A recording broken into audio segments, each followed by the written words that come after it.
사랑이 많으신 하나님, 쌀쌀해진 날씨를 느끼며 새벽을 맞습니다.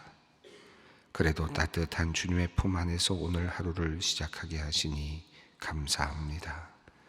오늘 하루도 어린아이가 엄마의 품에 안긴 것 같은 평온하고 안전한 하루가 되었으면 좋겠습니다. 이 세상에 험한 일들이 많고 예기치 않던 일들이 참 많이 일어나지만 주님의 품 안에서 보호받으며 신비롭고 놀라운 성령의 기운을 느끼며 살 수 있기를 원합니다. 하나님, 건강한 사람도 있지만 우리 중에는 연약하고 조금 부족한 사람들도 참 많습니다. 아니, 우리의 모습이 그러하고 나의 모습이 또한 그러합니다.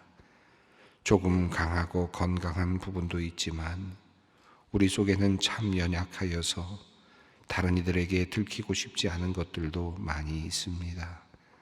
하나님, 우리의 약한 부분을 주님께서 강하게 붙잡아 주시고 단단하게 하여 주시며 붙잡아 주시기를 간구합니다. 늘 약한 것 생각하며 불안해하는 우리들의 심정을 아십니다.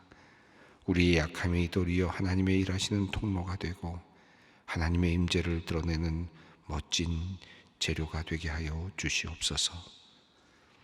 하나님, 우리의 약함을 뚫고 들어오려는 악한 세력이 있습니다. 사탄이 우는 사자와 같이 약한 이를 물어뜯으려 돌아다님을 봅니다. 우리 밖에서 우리 속에 있는 양들을 호시탐탐 노리는 들짐승처럼 주님의 자녀들을 노리는 악한 세력들로부터 우리를 보호하여 주시옵소서. 양들의 문이 되시고 울타리가 되시는 주님, 어리석은 양과 같이 욕망을 따라 욕심을 따라 제 갈 길로 가는 이들의 발길을 추적하여 주시고 그들이 위험한 곳에서 울며 부르짖을 때에는 그들을 발견하여 주시고 찾아 주시옵소서.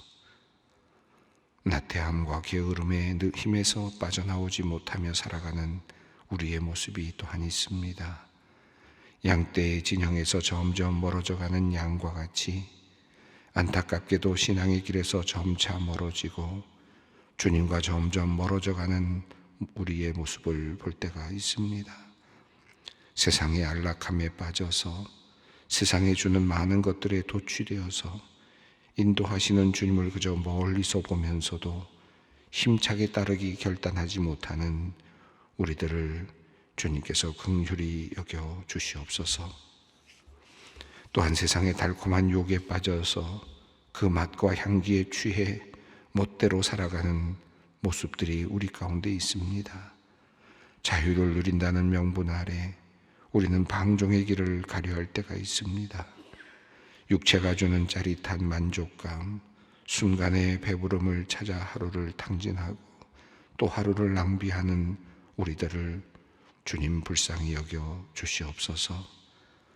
하나님, 우리가 하나님의 안에 있을 때에만, 주님의 품 안에 있을 때에만 우리에게는 참된 안식과 평안이 있음을 고백합니다. 우리를 유혹과 욕망에서 구하여 주시고 주님의 품 안에 거하게 하여 주시옵소서. 깨어진 가정, 깨어질 위기 속에 있는 가정들을 위해 주님께 간절히 기도합니다. 하나님께서 아담과 하와를 만나게 하셨을 때에 아담이 아내를 보며 내 살 중에 살이요 뼈 중에 뼈라고 감탄하였던 것을 기억합니다.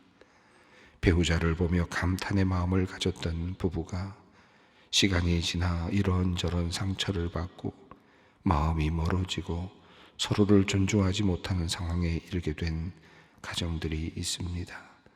하나님, 처음 사랑을 회복할 수 있도록 주님께서 기적을 베풀어 주시기를 기도합니다. 서로를 아끼며 사랑하는 연습을 다시 시작하게 하시옵소서. 틀어진 마음이 주님의 성령으로 다시 깨끗함을 받아 회복되는 역사가 일어나게 하여 주시옵소서. 이 시간 많은 우리 소망의 부서들 가운데 차량부를 위하여 기도합니다. 성도들의 안전한 주차를 돕기 위해 주일 예배와 3일 기도회 그리고 새벽 기도회 때마다 애쓰고 수고하는 차량부를 기억하여 주시옵소서. 여름에는 혹독한 더위와 씨름하고 겨울에는 매서운 추위와 싸우며 묵묵히 봉사하는 차량부입니다. 봉사자들에게 지치지 않는 체력과 기쁨의 마음을 주시옵소서. 특별히 차량 이동이 빈번한 곳에서 봉사하는 봉사자들을 모든 사고와 위험으로부터 지켜 주시옵소서. 그리고 그들의 가정에도 주님의 은혜와 평강의 복을 더하여 주시옵소서. 지난 주일 저녁 아름다운 찬양으로 주님께 영광을 돌린 에베네셀 찬양대와 소망 오케스트라를 위하여 기도합니다. 수개월 동안 하나님께 드려질 찬양을 열심히 준비하여 교회를 사랑하는 마음으로 아름다운 연주와 찬양을 드린 귀한 대원들 한 사람 한 사람을 기억하여 주시기를 기도합니다. 지휘자와 반주자 그리고 악보를 다듬은 예술가들, 아름다운 연주로 섬긴 소망 오케스트라의 연주자들, 무대와 조명 등의 일을 맡아 수고한 이들, 그리고 에베네셀의 찬양대와 독창자들의 헌신과 섬김을 기쁘게 받아 주시기를 원합니다. 그들의 삶의 자리마다 하나님께서 함께 계셔서 찬송하는 이의 삶에 부족함이 없게 하시고 주님께서 주시는 은혜로 풍성한 삶을 살게 하여 주시옵소서. 오늘 가을 맞이 나들이 행사를 진행하는 은퇴 장로님 회를 위해 기도합니다. 53분의 은퇴 장로님과 42분의 권사님들의 여정 가운데 동행하여 주셔서 오고 가는 모든 길이 은혜롭고 안전하며 풍성한 기쁨이 넘치는 시간이 되도록 이끌어 주시옵소서. 육신의 연약함으로 고통받고 있는 장로님들이 많이 계십니다. 주님의 몸된 소망교회를 위해 마음과 정성을 다해 평생 수고하였고 지금도 늘 교회를 생각하며 기도하고 섬기는 장로님들을 기억하여 주셔서 그 영육을 강건하게 붙들어 주시고 모든 연약함들이 치유받는 역사가 있게 하여 주시옵소서. 장로님들의 여생이 주님께서 주시는 은총과 사랑이 가득한 나날이 될 수 있도록 주님 축복하여 주시옵소서. 말씀 앞으로 나아갑니다. 오늘도 우리와 함께 하시는 주님, 주님의 말씀 붙잡고 살아가는 또 다른 하루가 되게 하여 주시옵소서. 예수님의 이름으로 기도드립니다. 아멘. 오늘 우리에게 주시는 말씀입니다. 누가복음 3장 23절로 38절까지 말씀입니다. 누가복음 3장 23절로 38절까지 말씀을 함께 봉독합니다. 예수께서 가르치심을 시작하실 때에 30세쯤 되시니라. 사람들이 아는 대로 요셉의 아들이니 요셉의 위는 헬리요 그 위는 마따시요 그 위는 레위요 그 위는 멜기요 그 위는 얀나요 그 위는 요셉이요 그 위는 마따디아요 그 위는 아모스요 그 위는 나훔이요 그 위는 에슬리요 그 위는 낫게요 그 위는 마아시요 그 위는 마따디아요 그 위는 서모인이요 그 위는 요색이요 그 위는 요다요 그 위는 요하나니요 그 위는 레사요 그 위는 스룹바벨이요 그 위는 스할디엘이요 그 위는 네리요 그 위는 멜기요 그 위는 앗디요 그 위는 고삼이요 그 위는 엘마담이요 그 위는 에르요 그 위는 예수요 엘리에서요 그 위는 요람이요 그 위는 마따시요 그 위는 레위요 그 위는 시므온이요 그 위는 유다요 그 위는 요셉이요 그 위는 요남이요 그 위는 엘리야김이요 그 위는 멜레아요 그 위는 멘나요 그 위는 마따다요 그 위는 나단이요 그 위는 다윗이요 그 위는 이세요 그 위는 오벳이요 그 위는 보아스요 그 위는 살몬이요 그 위는 나손이요 그 위는 아미나답이요 그 위는 아니요 그 위는 헤스론이요 그 위는 베레스요 그 위는 유다요 그 위는 야곱이요 그 위는 이삭이요 그 위는 아브라함이요 그 위는 데라요 그 위는 나홀이요 그 위는 수룩이요 그 위는 루우요 그 위는 벨렉이요 그 위는 헤버요 그 위는 살라요 그 위는 가이난이요 그 위는 아박사시요 그 위는 셈이요 그 위는 노아요 그 위는 레멕이요 그 위는 무두셀라요 그 위는 에녹이요 그 위는 야렛이요 그 위는 마할랄렐이요 그 위는 가하난이요 그 위는 에노스요 그 위는 셋이요 그 위는 아담이요 그 위는 하나님이시더라. 아멘. 오늘은 이름들만 78개를 함께 읽었습니다. 족보에 대한 내용이죠. 예수님까지 내려오는 족보를 지금 누가복음이 적고 있는 내용입니다. 누가복음 1장부터 2장, 3장까지 오늘 본문까지 이어져 오는 내용을 전체적으로 한번 생각해 본다면 이렇게 이야기할 수 있겠습니다. 세례 요한은 어떤 사람인가? 그리고 예수는 누구인가? 이 질문에 대한 대답을 누가복음 1장부터 2장 그리고 3장까지 이어지는 내용이 우리에게 알려주고 있습니다. 우선 세례 요한에 대한 내용이 나오는데, 세례 요한은 하나님께서 이미 구약에 약속하신, 이미 예언하셨던, 말라기서에 말씀하셨던 바로 메시아를 준비하는 사람이다. 그의 길을 곧게 하기 위해서 이 땅에 온 사람이다 라는 사실을 알려주고 있고요. 또 예수님은 메시아이시다, 주이시다 라고 하는 사실을, 하나님이시다, 하나님의 아들이시다 라는 사실을 우리에게 알려주고 있습니다. 이 내용이 여러 사람들을, 등장인물들을 통해서 이제 하나씩 밝혀져 왔습니다. 우선 여러 등장인물들이 있었는데, 사가랴라고 하는 등장인물, 엘리사벳이라는 세례 요한의 아버지와 어머니가 되는 등장인물이 나왔고, 또 천사 가브리엘이라고 하는 사람이 나왔고요, 또 마리아라고 하는 등장인물이 나왔죠. 그렇게 해서 예수님이 잉태하시던 그 순간부터, 또 예수님이 이 땅에 마리아에게 잉태하기 전 6개월 전부터의 상황을 설명하고 있습니다. 세례 요한이 탄생하고, 그리고 이제 세례 요한이 잉태되고 예수님이 잉태되는 이야기 속에서 성령의 인도하심을 받으면서 또 가브리엘 천사의 예언을 통해서 세례 요한이 어떤 존재인지, 또 예수님이 어떤 존재인지를 설명을 해왔죠.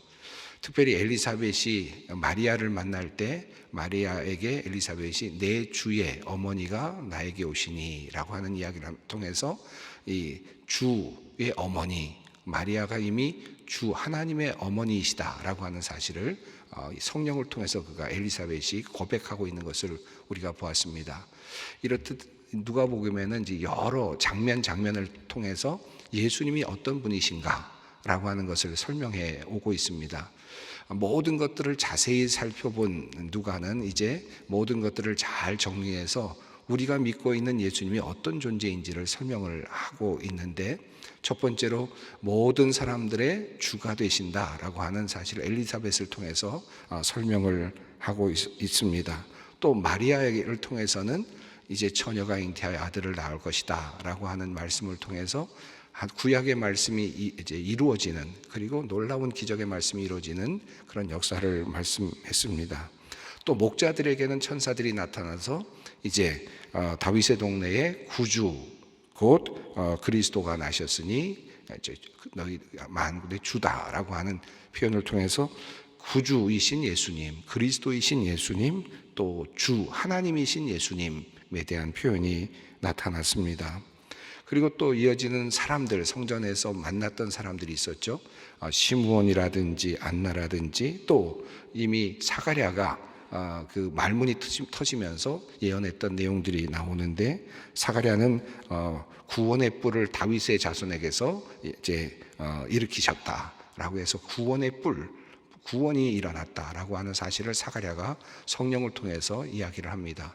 자, 그리고 시므온은 그가 그리스도를 메시아를 보기 전까지는 죽지 아니할 것이다라고 하는 그런 그 계시를 받고 기다리다가 드디어 구원을 보면서 내가 이제는 죽어도 좋다, 하나님께서 나를 놓아주시는도다 라고 고백하면서 이 사람은 만민의 구주가 될 것이고 이방인의 빛이 될 것이다 라고 하는 좀 더 구체적인 예수님에 대한 예언을 해나갑니다. 그리고 조금 더 한 걸음 더 나아가서 이것이 사람들을, 만민에게 비추는 빛이 되지만 사람들을 넘어뜨리는, 또 넘어지는 장애물이 되기도 하고, 또 그것이 망하게 하는 것이 되기도 하고 흥하게 하는 것이 되기도 한다. 그리고 마리아에게는 칼이 너의 마음을 찌를 것이다. 조금 더 구체적인 예수님의 그 십자가와 죽음에 대한 암시를 하고 있는 것을 볼 수 있습니다. 또 안나도 역시 마찬가지죠. 안나도 주님을 기다리다가 그것을 보게 되는 내용이 나옵니다. 그리고 예수님께서 또 계속해서 자라나시는 과정 속에서도 성전에 가셔서 자신이 내가 아버지의 집에 있어야 될 줄을 모르셨습니까? 예수님이 아버지가 찾고 있다라고, 네가 아버지가 찾는 걸 몰랐느냐라고 하는 인간의 아버지 요셉이 찾고 있었던 것을 얘기할 때 내가 아버지 집에 있어야 될 줄 몰랐습니까? 라고 말함으로써 나의 아버지는 하나님이다 라고 하는 사실을 좀 더 분명하게 드러내는 그런 내용들도 있었습니다. 자, 지금까지 이런 쭉 이야기의 흐름 속에서 누가는 우리들에게 예수님은 누구신가를 조금씩 지금 펼쳐서 보여주고 있습니다. 여러 사건들이 있지만 또 예수님의 세례 장면도 마찬가지죠. 어제 우리가 읽었습니다만 예수님이 세례를 받으실 때도 이는 내가 사랑하는 자다, 내가 기뻐하는 자다, 하늘로부터 소리가 있었습니다. 하나님이 선언하시기를 내 아들이다 라고 선언하는 그런 놀라운 장면도 우리가 읽어보았습니다. 그러니까 그러면서도 예수님께서는 또 인간과 똑같이 세례 요한의 세례를 받으시는, 인간의 모습과 똑같은 일을 하시는데 하나님의 아들이라고 하는 사실을 극명하게 보여주었습니다. 자, 오늘은 족보인데요. 이 족보에서 그러면 또 무엇을 얘기하고 있을까? 이 족보를 통해서 지금 이야기하고자 하는 것은 무엇일까? 단순한 족보처럼 보이지만 여기 안에도 중요한 누가의 메시지가 들어 있습니다. 우선 조금 이 많은 이름들 중에서 조금 생소한 이름들이 많이 보였을 텐데 23절부터 31절까지에 나오는 이 내용과 이름들은 사실은 누가복음에만 나오는 특별한 이름들입니다. 그러니까 이 족보가 어디에 연결되는지 정확하게 알 수가 없는 족보들입니다. 누가가 몰랐을 가능성은 거의 없습니다. 그런데 어떤 의도를 가지고 이름을 이렇게 넣었을 가능성이 높습니다. 그 이유가 무엇인지 정확히 우리가 주석학자들도 잘 모르는데요. 31절을 보시면 우선 여러분이 정말 이상하다라고 생각이 들 수 있는 부분이 있는데 31절 보면 그 위는 멜레아요, 그 위는 맨나요, 그 위는 마따다요, 그 위는 나단이요, 그 위는 다윗이요, 이렇게 되어 있죠. 그 위는 다윗. 이제 지금 누가복음은 위로 올라가는데 거꾸로 이게 족보가 올라가는데 다윗의 아래는 누굽니까? 우리가 여러분 잘 알고 계시는 솔로몬이죠. 솔로몬이 있지 않습니까? 그 다음에 르호보암이 있고, 그 다음에 아비야 있고, 이렇게 이어지는 본문이 있지 않습니까? 그러니까 이거는 이렇게 되면은 마태복음에 나오는 족보로 내려갈 수 있는데 여기는 다윗 다음에 나단으로 표현을 했습니다. 나단은 선지자 이름인데 도대체 이게 왜 이렇게 연결됐을까라고 하는 의문이 사실은 있습니다. 23절부터 그러니까 31절까지는 누가복음만이 전하고 있는 특별한 이름들입니다. 이 이름의 이유, 이 이름들이 주고 있는 의미 정확하게 알 수가 없어서 많은 주석학자들이 사실은 조금 해석하는데 고통스러워하고 있는 본문이기도 합니다. 어떤 분들은 여기까지의 계보는 마리아의 계보일 것이다 라고 그렇게 이해를 하기도 하는데 그것도 정확하지는 않아서 이 의미를 정확히 볼 수는 없습니다. 다만 누가는 분명하게 다윗의 다음이 분명히 솔로몬인 것을 알고 있었을 텐데 르호보암이라는 것은 분명히 너무나도 잘 알려진 사실인데 거기서부터는 뒤틀어 놓았습니다. 그래서 나단까지는 전혀 듣지 못했던 이름들이 거명되고 있다는 것이 특징입니다. 그리고 31절 이후엔 다윗부터 시작되는 내용, 그래서 다윗 위로 쭉 올라가서 아브라함까지 이어지는 34절까지 내용은 마태복음 6장 2절로 6절까지 나오는 마태복음이 전하고 있는 족보와 거의 같습니다. 다만 여기에는 예를 들어 마태복음은 여성들의 이름도 함께 나오는데 여기에는 여성들의 이름은 전혀 들어있지 않습니다. 예를 들면 룻에게서 오벳을 낳고 또 라합에게서 보아스를 낳고 마태복음이 이렇게 되어 있는데 여기는 그냥 오벳 또 보아스 32절 같은 경우에는 그렇게 되어 있습니다. 33절에 아니요라고 하는 그 위는 아니라는 이름이 나오는데 여기가 마태복음과 조금 다른 이름 마태복음은 람인데 여기는 아니라는 이름인데 그 외에는 같습니다. 그러니까 아마 이것은 동명일 수도 있고 이렇게 다른 이름으로 불려졌을 수도 있어서 지금 다윗부터 아브라함까지의 족보는 마태복음이 전하고 있는 내용과 같고 그리고 이스라엘 백성들이 가지고 있었던 족보와 거의 같다 이렇게 볼 수 있겠습니다. 그리고 나오는 이제 아브라함 이전이죠. 아브라함 이전에 올라가는 데라로부터 쭉 올라가는 내용들은 우선은 아브라함부터 시작이 돼서 셈까지 36절 그 위는 셈이요라고 하는 여기까지는 셈의 족보, 셈 아래로 내려가는 족보인데 창세기 11장 10절로 26절에 나오는 족보입니다. 조금 이름이 한두 개 다르거나 조금 생략된 것은 있지만 창세기 11장 10절로 26절에 있는 내용이 거의 그대로 들어 있습니다. 그러니까 창세기가 말하고 있는 알려준 셈의 족보를 그대로 가져왔죠. 그리고 셈 이전에 있는 내용은 창세기 5장 1절부터 31절까지 있는 내용과 거의 같습니다. 그래서 이제 그 아담부터 시작을 해서 내려오는 족보가 창세기 5장부터 5장 1절로 31절까지 있는 내용이 그대로 들어 있습니다.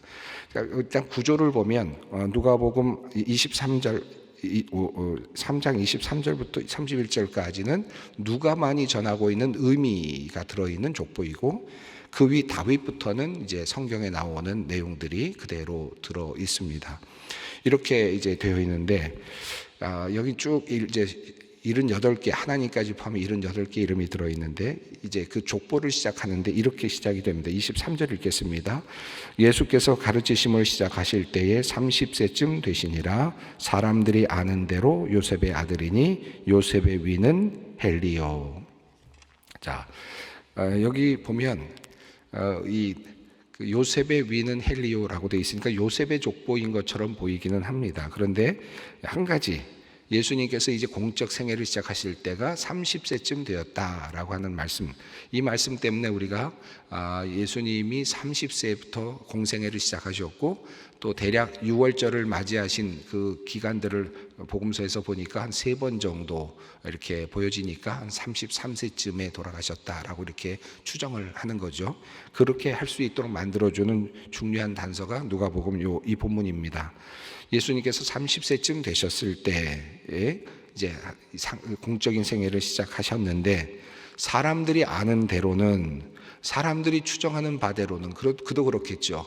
왜냐하면 지금 예수님은 동정녀로부터 탄생이 된 거니까 마리아라의 몸을 빌어서 하나님의 아들로 탄생이 되었는데 사람들은 마리아가 홀로 아이를 낳았다고 생각은 안 했겠죠. 당연히 그렇게 생각을 안 하니까 요셉의 아들일 것이다라고 다 추정을 하는 겁니다. 당연히 그렇게 되어 있고 족보에도 그렇게 올라갔겠습니다. 그러니까 사람들이 아는 대로는 요셉의 아들이다. 그러나 실제적으로는 어떻게 됩니까? 마리아를 통해서 낳은 하나님의 아들이다라는 의미가 이 안에 숨겨져 있습니다.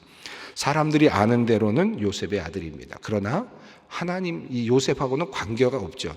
사실은 실제적으로는 이 가문의 아버지라고 하는 이름으로 연결은 되어 있지만 그러나 핏줄로는 보면 요셉과는 관련이 없는 그런 마리아를 통해서 하나님께서 마리아를 통해서 동정녀 탄생을 했기 때문입니다.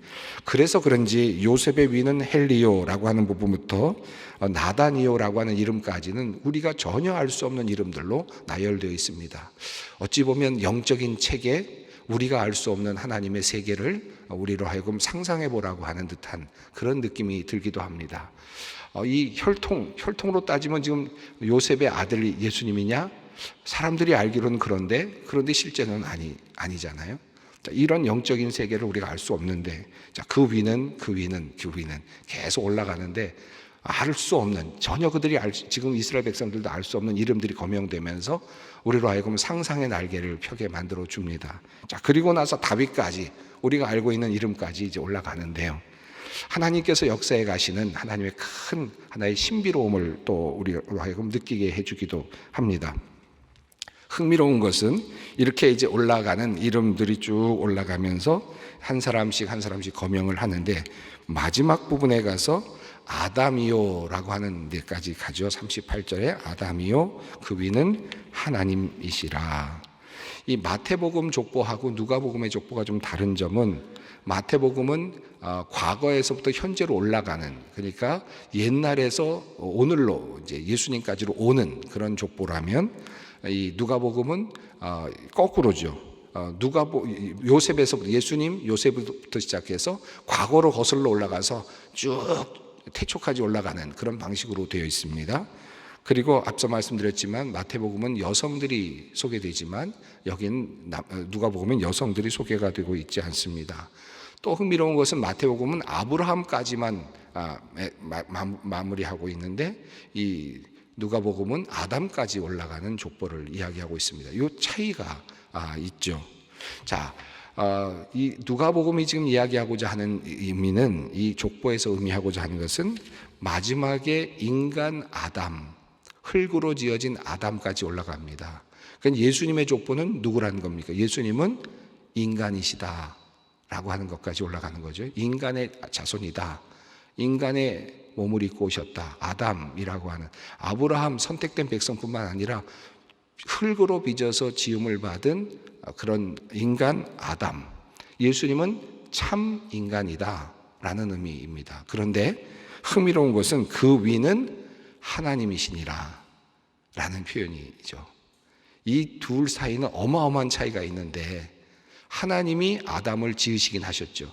그러나 하나님과 인간 사이는 어마어마한 간격이 있습니다. 하나님은 흙으로 사람을 빚으셨고 그 코에 생기를 불어넣으심으로 아담을 만드셨습니다. 그런데 족보는, 누가복음의 족보는 아담 그 위는 하나님이시다 라고 이야기합니다. 자, 처음 족보에서 마지막에 처음에 어떻게 시작합니까? 예수의 족보로 시작했습니다. 예수의 족보로 쭉 올라가니까 어디까지 올라갔습니까? 하나님까지 올라갔습니다. 이 말은 뭡니까? 하나님의 아들이다. 다시 한번 이 족보가 우리에게 알려주고 있습니다. 이 족보는 기가 막힌 어찌 보면 신비로움을 담고 있습니다. 이 족보 안에 어떤 의미가 담긴, 예수님은 인간의 아들이며 동시에 하나님의 아들이다. 이 모습입니다. 인간의 모습을 입고 온 육신의 아들이지만 그는 분명 하나님의 아들이다. 이 이야기가 앞서 뒤에도 나왔죠. 앞선 이야기에도 나왔습니다. 이 예수님께서 세례를 받으시는 장면에서도 나왔는데, 예수님께서 세례를 받으시는 장면은 한 장소에서 하나님의 아들이라는 것이 선포되는, 요단 강가에서 하늘이 열리면서 그 장소에서 이는 내 아들이다 라고 하는 그런 선포가 일어나는 장소에서 일어나는, 한 장소에서 일어나는 하나님의 아들이라고 하는 그 사실에 대한 선포라면, 이 족보는 긴 시간을 쭉 끌고 가면서 그 안에서 예수는 하나님의 아들이다 라는 사실을 또 시간의 관점에서 또 열어 보여주고 있는 그런 놀라운 그런 족보라고 할 수 있겠습니다. 예, 오늘 여기까지 우리가 읽어가면서 여전히 지금 누가는 우리에게 알려주고 있는, 예수는 누군가? 이 족보 속에서 또 다시 말합니다. 예수는 하나님의 아들이다. 그리고 인간의 몸을 입고 온 아담의 또 아들이기도 하다. 예수님은 인간으로 오신 하나님의 아들이시다. 예, 이 이야기를 오늘 우리에게 하고 있습니다. 구원을 위해서 이 땅에 오신 예수님을 기억하면서 또 기도의 자리를 함께 나아갑니다. 함께 기도합니다. 하늘에 계신 우리 아버지, 아버지의 이름을 거룩하게 하시며 아버지의 나라가 오게 하시며 아버지의 뜻이 하늘에서와 같이 땅에서도 이루어지게 하소서. 오늘 우리에게 일용할 양식을 주시고 우리가 우리에게 잘못한 사람을 용서하여 준 것 같이 우리 죄를 용서하여 주시고 우리를 시험에 빠지지 않게 하시고 악에서 구하소서. 나라와 권능과 영광이 영원히 아버지의 것입니다. 아멘.